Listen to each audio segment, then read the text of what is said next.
Coming up on Locked On Dodgers, the Dodgers had an off day, so we are answering your mailbag questions about the possibility of Cody Bellinger being traded, some questions about lineup construction, uh, the cases for Tony Gonsolin and Tyler Anderson for the All-Star game, and a lot more. So let's get Locked On Dodgers. You are Locked On Dodgers, your daily Los Angeles Dodgers podcast. Part of the Locked On Podcast Network, your team every day.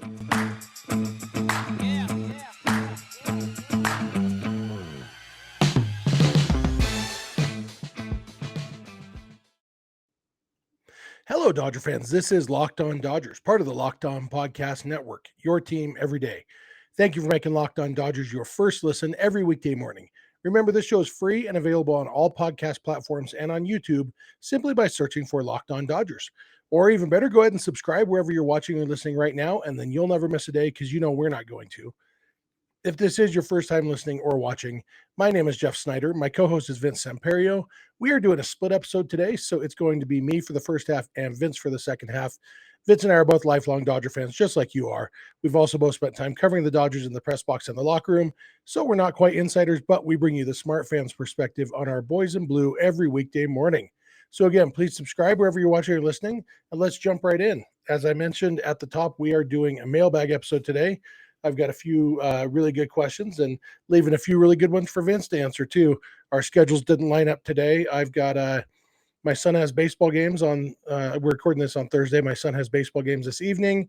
Vince has work during the day, and then I gotta get to bed early because tomorrow, today, by the time you're listening to this, I am driving from my house in Utah, 661 miles to Dodger Stadium for my first game of the season in the stadium. I can't wait. My boys and I are hopping in the car first thing in the morning. So that's why Vince are split today. But we got some really good questions from you guys. I put out a call. We had some other ones anyway. So a lot to get to for both of us. I think I'm going to start with, let's start with this one from Saeed XV at Saeed XV on Twitter. He says, how do you feel about moving Chris Taylor and Gavin Lux up to the 6th and 7th spots in the lineup and putting Justin Turner and Cody Bellinger 8th and 9th? It gives CT and Lux more at-bats with runners on. Belly and JT often come up with men on base and have unproductive at-bats. Lux only has 14 RBIs despite his good numbers. Saeed makes a very good point, and it's something that, it's hard to argue really that, I don't know, lineup construction, I'm of two minds of it. Part of me thinks lineup construction doesn't matter that much. It's the difference of, one extra plate appearance every few weeks over the course of a season. But when you start thinking specifically about, the specific situations, yeah, it makes sense to have better hitters hitting before worse hitters. And I mean, based on what we've seen and kind of where things stand, Cody Bellinger should probably be batting 9th right now, and Justin Turner should probably be batting 8th. And you can make a case that Max Muncy, until he gets all the way right, ought to be batting 7th. The one reason, well, two reasons why I would be hesitant to make that move. One, Gavin Lux seems to have thrived in that 9th spot. Whether it's the lack of pressure, whether it's having Mookie behind him, whatever it is, Gavin Lux is thriving. And so I don't think it's as simple as saying, well, he's hitting this well in the 9th spot, let's move him to the 6th spot and he'll continue to hit that well. I don't know that it works that way. I don't know that doesn't, but I think that's something they're probably thinking about. The other thing is Mookie Betts is not he's not a leadoff hitter from my childhood, when a leadoff hitter was a guy like Vince Coleman, who could, sometimes maybe get on base and run really fast, but no power, not going to drive anybody in. Mookie Betts has the speed and the on base to be a leadoff hitter. He also has power. He also can hit you some extra base hits. And so you are taking away RBI opportunities from Mookie Betts by putting worse hitters at the bottom of the lineup. Gavin Lux has really excelled, as I mentioned, in that 9th spot, and that has helped Mookie Betts. Mookie, even though he is, Gavin Lux only has 14 RBIs, he has 33 runs scored because he's getting driven in by that top of the lineup a lot. And there's a trade-off there. And I don't know what I think the answer is, honestly. And maybe that's an unsatisfying answer for a mailbag question, but I I guess when I get down to it, I think maybe the reduced pressure for Bellinger batting ninth and JT batting eighth, maybe that helps them a little bit break out. I'm still nervous about what moving Lux up in the lineup would do to him, but overall, yeah, maybe Bellinger could get the same benefit of batting ninth that Lux has gotten. And Lux, obviously, when Bellinger does get on base, he's got the speed just like Lux does to get around the bases when those big boppers come up and hit some extra base hits. So yeah, I'm not opposed to the idea of at least playing with the idea of lineup construction. I don't think it's a huge issue, but I don't hate the idea. And that may be the least satisfying answer ever on a mailbag question, but that's what I'm here for. Least satisfying ever. Make me a mug. Next question from Mikey Whitworth at Whitey_323 on Twitter. Will Bellinger be traded at the trade deadline for bullpen help? When we did our National League West season preview episode with me and the hosts of all the other Locked On podcasts for the National League West, I believe I said if the Bellinger gets traded for a reliever, I will eat a shoe, something along those lines. I don't remember if it was eating a shoe or some other similar promise, but yeah, it's hard to see Bellinger getting traded at all simply because he's making a lot of money and isn't providing much value. It's almost like the Dodgers would have to give more prospects and eat some of the money just to get somebody to take Bellinger off their hands. And I don't. Basically, they'd be selling really low on Bellinger, and it's hard to see that happening. If he does get traded, I guess it could be for a reliever. I don't know. It's hard to see them getting much of value for him at this point, and so that's part of the reason. I guess all the reasons that I think he won't be traded are also the reasons that I think he won't be traded for anyone good, and vice versa, because they're not going to trade him just to get rid of him. Especially because they'd have to eat the money. So it's not even like they're getting money off the books. They could just easily non-tender him after the season if they're that concerned about the money. It's yeah, I think they're going to ride with Bellinger. He's still providing good defense in center, even if it's not as good as it's been in previous years. He's still a very good defensive center fielder. And I think they're going to ride with him and hope they can figure it out. Now, I wouldn't be surprised if he does have an IL stint, either of the phantom variety or of the actual variety at some point, and to go spend some time in Arizona working on the swing. That 2-strike swing, Cody Bellinger, people used to get mad at him for swinging as hard as he could on 2 strikes and striking out. Well, the 2-strike swing isn't much better. Like it does produce a few more hits, but it also produces a lot of ugly strikeouts. Where it looks like, it kind of looks like Rich Hill, how Rich Hill used to like being a pest with 2 strikes, or Clayton Kershaw, spread the stance out and just kind of slap the ball with the bat. And that's not Cody Bellinger's game. The answer is don't get into 2 strikes counts as often, start making better contact earlier in the at bat, because he's swinging and missing a lot of pitches. So if he could do that, I haven't given up on the idea of Cody Bellinger being a valuable part of this team. It's hard to see how it would happen, but I haven't given up on that idea, and I'm not ready to give up on it yet. And I would guess the Dodgers aren't either. And so my guess is that Cody Bellinger doesn't get traded simply because he's still providing value on defense and wouldn't bring back much of value in a trade at this point. So hope that answer is a little bit more satisfying. At least I gave an opinion, even if it's not the one you wanted. So I'm going to come back in a minute. I've got one more question I'm going to talk about Tyler Anderson and Tony Gonsolin and their underlying statistics before I turn it over to Vince for the second half. So thank you for making Locked On Dodgers your first listen every day, and please keep it Locked On Dodgers. Our partner today is a product I recently started using every day again. About a decade ago, I lost over 100 pounds, and I was in literally the best shape of my life. Part of my regimen then was Athletic Greens. It was recommended to me then by Tim Ferriss, and I started using it, and I loved it. It was a vital and super helpful part of my healthy lifestyle. I've since let myself go, but I've started working on getting healthy again, and I'm counting on Athletic Greens to be a very important element of that. So what is this stuff? With one delicious scoop of Athletic Greens, you're absorbing 75 high-quality vitamins, minerals, whole food source superfoods, probiotics, and adaptogens to help you start your day right. This special blend of ingredients supports your gut health, your nervous system, your immune system, your energy, recovery, focus, aging, all the things. As you know, it can get expensive to buy all the supplements and vitamins that your body needs.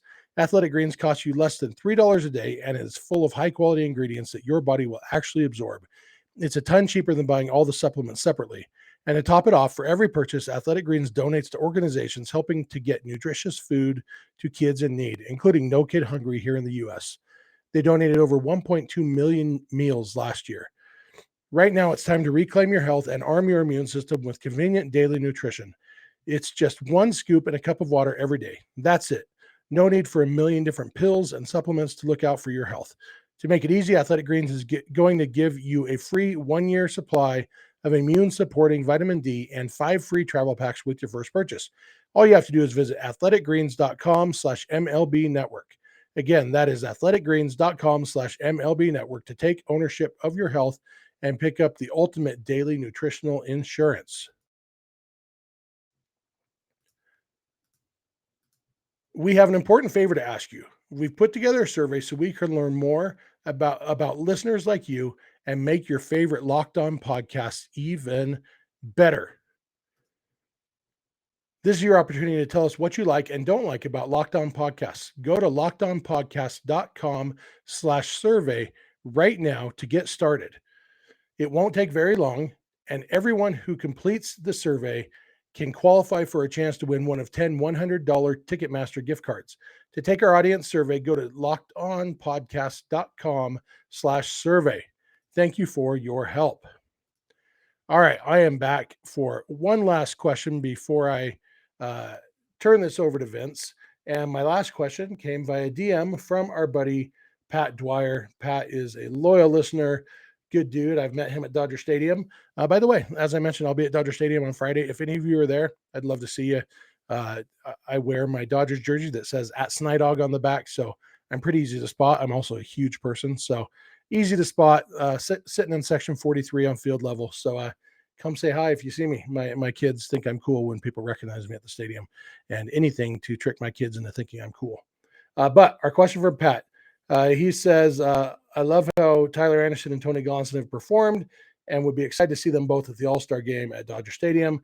Mike Petriello just recently added Gonsolin to his projected roster, but has not yet added Anderson. I interacted with him a bit last week, and the topic of FIP came up. Both Gonsolin and Anderson have ERAs that outperform their FIPs. Anderson's is close, but Gonsolin's is significantly different. ERA sub 50 and FIP over 3. FIP is on the same scale as ERA. So why is there such a difference in Tony's case? Couple different questions here, one asked and one implied that I'm going to talk about. FIP, fielding independent pitching. That's what FIP stands for. And basically, it takes the three things that theoretically a pitcher can control. And those things are strikeouts, walks, and home runs. Basically, the theory is once the ball is in play, you never know what's going to happen. It might drop between two fielders. It might, you might have a bad shortstop who doesn't have range. And so it gets through, sometimes bloopers fall in. You can get really quality contact, a poor contact quality from a pitcher standpoint, and yet the ball falls in, or you can just allow an absolute missile that goes right at the center fielder. And so basically FIP says we're going to throw out every ball in play. We're just going to look at how many guys does this guy walk, how many guys does this guy strike out, and how many home. It crunches similar to ERA to try to identify, basically in theory, your FIP and your ERA should be pretty close to each other. Tony Gonsolin, his ERA is 142. His FIP right now is 311, I believe. 311. And Anderson's is 310. And so according to FIP, Gonsolin's ERA should, quote unquote, should be about a little over 3. And there's two reasons for that. One is Gonsolin doesn't strike out many guys. He has an 8.5 strikeouts per 9. It's not terrible, but he's not a huge strikeout guy. And Gonsolin does sometimes have a tendency to walk some guys. One thing you'll look at in his last 4 starts, he only has 4 walks in his last 4 starts. His FIP in that time is 2.4, while his ERA is actually 111. And so, as the walks go down, Gonson's FIP will go down too, as long as he continues to not allow home runs. He's only allowed 4 home runs all year. But a lot of the big chunk, if you look at Gonsolin's starts, he had 3 walks in his second and third starts of the season. And so his FIP was up to 353 after his third start. And then his next start, he had a solid game. It went down to 320. And then if you look at the next 4 starts for him, so starts 5 through 8 this season, his FIP in that time was 382, even though his ERA was 164. And that's because he walked 8 guys and allowed 3 home runs in those 4 starts. But he worked around it. You remember earlier this season, Tony Gonsolin had a few games where he walked some guys, he worked around traffic and got through it. What we've seen from Gonsolin the last few games is he's not even creating that traffic. He is just dominating. And so that's why the FIP has dropped. His FIP was as high as 357 after his game on May 16th. It's now down to 311 because he hasn't walked as many guys, hasn't given up home runs.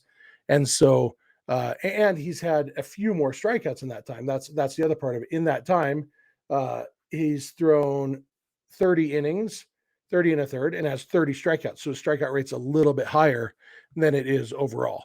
All that, combines to mean, by FIP, Tony Gonsolin is overperforming. Here's the thing about FIP. I think it's a useful tool, but only in its place. And I've always felt this way. It's not just because it's affecting Tony Gonsolin, affecting a Dodger right now. My opinion on FIP has always been, if you are a front office member trying to determine, okay, who should we offer a contract to for next year? Look at FIP, because I think FIP is probably a better predictor in general of how well a guy will do next year than ERA is.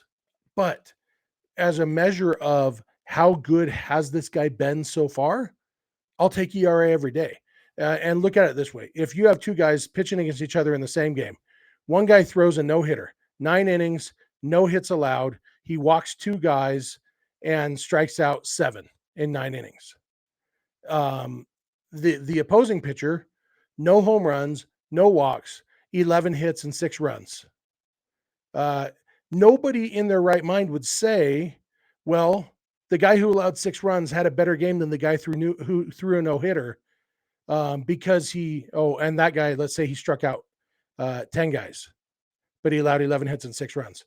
Nobody would say he had a better game because his FIP was lower, but his FIP would be a lot lower because he had more strikeouts, fewer walks, same number of home runs. So his FIP would be better. But guess what? The other dude threw a no-hitter. And, whether there's luck involved or not, I like actual results. And for the All-Star team, I think you look at actual results. How has this guy done? What have the actual results been? We're not worried about, okay, but do we think it's sustainable?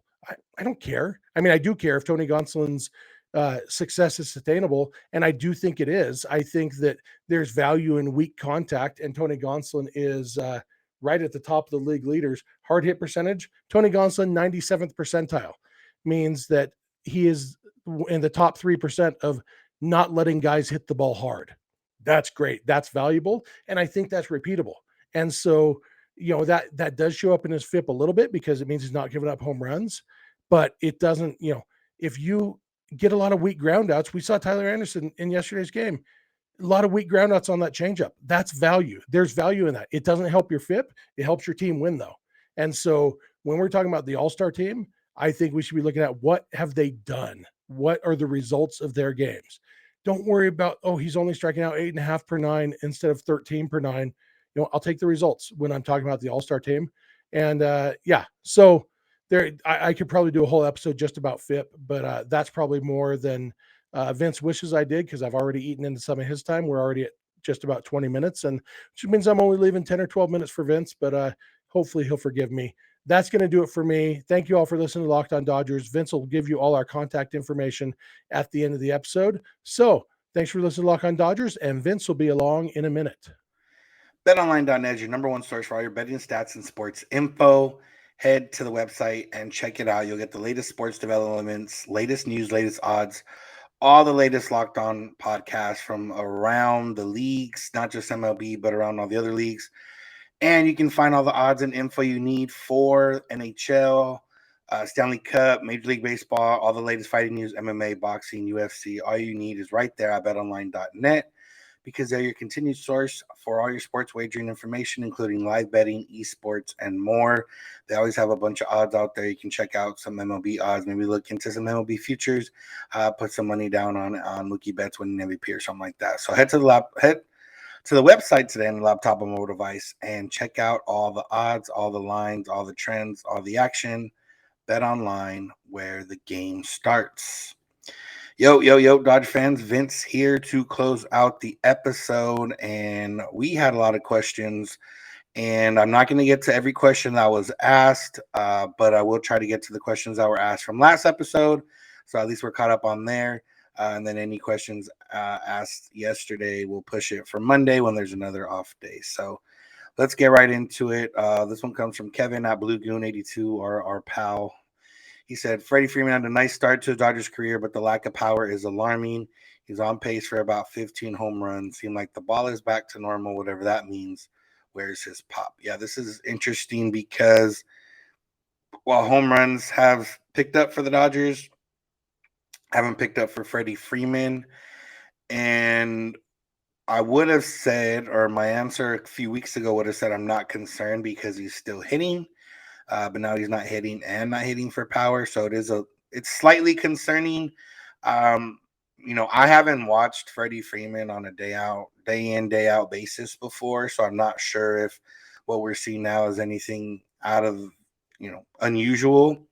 But it does seem he's been trying to go the other way or make it a point to go the other way a lot. And where his power comes from, yeah, he has some opposite field power, but a lot of his power comes from pulling the ball, right field, right center, even some to dead center. And he's not doing that as much. And I don't know if this is, like I said, a conscious effort on his end to try to hit the ball the other way, or if that's how they're pitching him and he's making that adjustment. But I don't think it's concerning. He is a guy that can get hot and hit some home runs in bunches. I would have preferred to have that power, that 30 home run power. He's not on pace for 30 home runs at the moment. Currently has more stolen bases than home runs. But I'm just looking for him to get back on track hitting wise. The Dodgers don't necessarily need the home runs per se, but they do need him to be hitting. And as we've seen they've been struggling the last few weeks, he's been struggling as well. So Freddie Freeman, not concerned about the power yet. I'm concerned about the hitting and would like to see him, maybe take some big hacks and take some big rips and try to get that power back. Maybe not always look to go the other way. But, if it's going to be successful, if he's going to hit 300, doing it the other way, I'm fine. But if he's not, then I would like to see some power. Yes. So that's what we got for you there, Kevin. We had another question. It seems like we've talked about a few times in the past, and not so much this season. From Oscar at OB584, he asked, "Do you think Roberts will ever be a coach that values small ball?" Oscar added, "In my opinion, runs have to be manufactured in some cases, such as the last series with the Giants. Tying run at first, steal, bunt to put him at third, and 2 outs to get the run in to tie the game." That seems easy, right? And if small ball was that easy, every team would do it. Fact of the matter is, it's not that easy. Stealing bases, even with a guy like Trey Turner, isn't as efficient as it could be. I do think base runners in general don't get that great of jumps anymore, or even when they steal bases, they just always seem a tick too slow on getting a jump. No anticipation, more, worried about not getting caught, picked off, rather than worried about trying to get that next base. But as it comes to small ball and the bunting and everything else, perfect example the other day. Chris Taylor hits that double that they had a review, hits a double, steals third. Okay, there's your small ball right there. Steals third. Runner on third, nobody out. The Dodgers don't score. What do you want? It's a matter of what would you like to see in that situation? Another bunt, maybe, possibly. But, Gavin Lux isn't, I mean, Gavin Lux might be one of the better bunters on the team, but that's not saying much. And Gavin Lux is actually the one that hit the ball the hardest of the three that inning, because Mookie Betts and Freddie Freeman didn't, put too much of a charge into it and didn't put too much of a threat up. But, if it's just a matter of that, if small ball guaranteed more runs, then yes, more teams would do small ball, or, what you may consider being small ball. The Dodgers do steal pretty often this year compared to years past. Um, they don't bunt, but not a lot of teams don't bunt. And here's the fact of the matter is, when you're struggling, everything gets magnified. And the Dodgers had plenty of situations that didn't call for small ball. They called for a base hit or a fly ball or something of that nature, and they didn't get it. Small ball can get you one run, maybe, whatever. But the Dodgers in the last few weeks, they've had multiple times where they've had multiple runners on base, less than 2 outs, and didn't get the runs home. So, it can seem as easy as Trey's on first base, steals second, bunt in the third. Now you have 2 chances to get him home. But we literally just saw that with Chris Taylor, runner on third, nobody out, didn't score a run. How many times have the Dodgers had bases loaded, nobody out, score one or no runs? It's a matter of hitting when you have the situations there. Runners in scoring position. The Dodgers hit under 200 the last 2 weeks before this series. Small ball is not going to change that. It's not going to change that. You have the runner on third, 1 out. Okay, a fly ball, ground out, your inning's over. Or not a fly ball, a ground out, a fly ball, your inning's over. Or a strikeout, a fly ball, your inning's over. Okay. The Dodgers have had runners on third with less than 2 outs multiple times, haven't scored. So it doesn't matter small ball or not. You still need that one hit, that one fly ball, that one good at bat in order to drive that run home. The Dodgers have plenty of opportunities with that situation of runner in scoring position, runner on third, less than 2 outs, and they don't get the run home. And it's not because of small ball, it's because they don't get the hit when they need it to. So, no, I don't think, Dave Roberts, I don't think any MLB team is going to be into small ball, is going to be bunting and all that on a consistent basis. So I don't think that, the premise makes sense, but the execution is not going to happen in today's game. A lot of people don't know how to bunt. A lot of people aren't that great at stealing.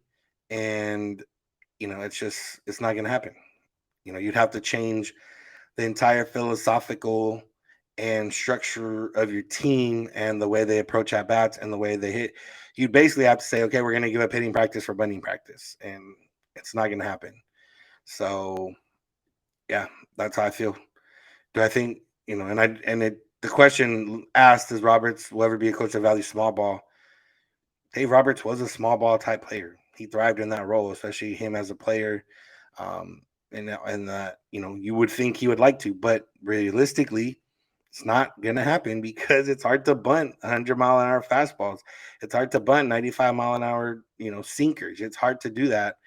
And you end up wasting it out, and you have a better chance of trying to get a base hit or something else and letting your team work that way. So that's where it's at. Baseball, small ball is done. If you find a team that does small ball consistently, let me know. And I'll start watching their games, and we can see if they actually do it consistently or if it just happened to work out a few times for them. Let's see. Jeff Hansen at JeffHan73440413 asks, why is it that the Dodgers can beat the good teams, even put up 10 runs on them, but struggle to get 1 run against bad teams? It happens sometimes. I don't think there's a definitive answer about it. That Pirates series we talked about, it maybe being a trap series before, and I don't know. Sometimes it's just bad teams have your number. But the Dodgers are over 500 against teams under 500, and they're over 500 against teams over 500. So they're beating the good teams and the bad teams. We just remember when they lose to the bad teams because it's probably more annoying. But they put up 10 runs on bad teams. They put up 10 runs on good teams. They put up 1 run against bad teams. and win against good teams. I think it's just, a little bit prisoner of the moment in the sense of that question because, they had been beaten by some bad teams recently. But look what they did against the Angels. They were a good team a few weeks ago. They were coming into this series a bad team, and they put up enough runs to win both games. Last question that came from the old set of questions. Last question of this episode from Austin at Up and Comer Sports. He says, "How would you describe the personality of this Dodgers team?" He admits it's a vague question and asks us to interpret as we will. And I think it's a team trying to find itself in terms of personality. I think it's a team not in flux. I don't think in flux is the right connotation I'm looking for, but a team that's trying to figure itself out, still learning about itself, and it's a different team than what they've had in the past. They've had big personality teams in the past. They've had more business like, pretty calm teams. And I think this team's trying to tell that line and try to figure out exactly what they want to be. Hans Alberto and the Shaka hang loose. That's a part of it now. They it's one of those where at this point they're the Dodgers. You're expected to be good, and it kind of seems like you should be a little more workmanlike, I guess. But that's not the nature of a 162 game season. You need to have some fun. You need to have something, and you need to kind of figure it out. And I do think this team's still trying to figure out that part of it. I do think they're a fun team and that they all get along. But I do think it's the dynamics are a little interesting. You have Hans Alberto, who's kind of been like the clubhouse funny, glue type guy. But beyond that, you don't have a bona fide like leader per se. And then you don't necessarily have, I don't know. It's like I said, I think they're trying to find themselves. I think the club dub, having the music loud and everything after wins is them trying to, find that medium of what they want to be as a team and how that personality is. So I like I said, I describe it as figuring it out. And I do think that eventually they'll figure it out. We see a lot of teams with home run celebrations, certain home run celebrations in terms of like once they get to the dugout. I'm not gonna lie, I don't think it's for any reason other than it's just fun that I would want the Dodgers to have one of those. Uh, it has no bearing on how the team's going to perform. The Padres had the home run chain last year, and they tanked in the second half. The Orioles have the home run chain this year, and they're not going to be a playoff team. The Angels have the home run cowboy hat, and they lost 14 in a row. So it's everyone's trying to find that balance. I think the Dodgers have a little bit different time because there are a lot of veterans, a lot of guys that have been with the Dodgers for a while. You try to mix that, and that you don't have the straight infusion. You don't have the Kikes and the Puigs and guys like that, like from the past, but you do have, Hans Alberto now. You have Gavin Lux, who's a little goofy. I think it's also a matter of like, Justin Turner's usually a little bit of a leader, struggling a little bit. I think he's trying to find himself, and on the field, and it hasn't, necessarily translated too much. Cody Bellinger was one of those guys, a little bit goofy, a little bit, happy go lucky, fun, outgoing. He's still trying to figure himself out on the field and maybe trying to worry about that a little bit more. So it's a little bit of a difference. But you get Kershaw, who's out there, more of a personality now and dancing and having fun and everything else. So I think, like I said, it's a team trying to figure themselves out personality-wise. I think they will figure it out. I think more winning is going to help them figure that out, and I'm looking forward to see if they do figure it out and if they what else they bring to the table in terms of being a fun team. Because it's hard not to say last year, obviously because the Braves were winning, it was fun. But the Braves were a really fun team to watch last year. Depending how you feel about baseball and new age baseball, but they were a fun team to watch. Like I said, it doesn't necessarily matter. The Dodgers could have beat them, and the Braves would have been fun up until they weren't. But you do kind of want them to figure out a personality and what that personality is. And We got 100 games for them to figure it out. So we'll see what happens. That's going to do it for today's episode. Thank you all for all your questions. Like I said, Jeff put out a call. There's still some questions on his. We'll get to those on Monday. We had a question via text, I believe. We'll get to that on Monday. So thank you all for listening. Thank you for making Locked On Dodgers your first listen of the day every day. Go check out the Ultimate NBA Mock Draft. The first picks have already been made. Search for Ultimate NBA Mock Draft and get over 50 insiders, Odyssey Sports experts, Locked On NBA Big Board experts, and all that good stuff. The 5-episode Ultimate NBA Mock Draft is underway. Go make them your second listen of today. We can be found on Twitter and Instagram at Locked On Dodgers, on YouTube and where we get podcasts, Locked On Dodgers. Jeff is on Twitter at Snider. I'm at Samperio. You can call, leave us a voicemail, or send us a text at 323-863-5625, or you can send us an email, lockedondodgers@gmail.com. We're here every weekday morning, and we hope you'll be with us when you get in your car or if you're at home. Search my device play podcast, Locked On Dodgers. And remember, you don't have to agree. You just have to listen. Have a good one.